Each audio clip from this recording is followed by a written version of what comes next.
ইন্নাল্লাহা লা ইউখলিফুল মিয়াদ।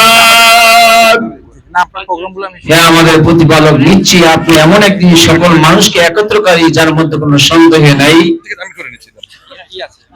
সাদাকাল্লাহুল আলিয়্যুল আযীম।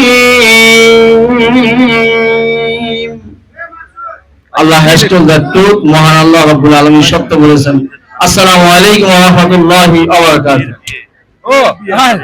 আলহামদুলিল্লাহ, ইনশাআল্লাহ ইনশাআল্লাহ ভাই ইনশাআল্লাহ। সম্মানিত উপস্থিতি, আমাদের জিয়া পরিবারের জন্য এবং আমাদের ঢাকা 13 আসনের বিএনপি মনোনীত প্রার্থী জনাব আজকের প্রধান অতিথি জনাব ববি আজাদ ভাইয়ের জন্য এবং সকল নেতা কর্মীদের জন্য একটু দোয়া হবে। সকলে সুশৃঙ্খলভাবে বসে পড়ুন, কোনো কথা বলবেন না। আল্লাহুম্মা সাল্লি আলা মুহাম্মাদ ওয়া সাল্লি আলাইহি ওয়া আলা আলিহি। আল্লাহুম্মা আমিন।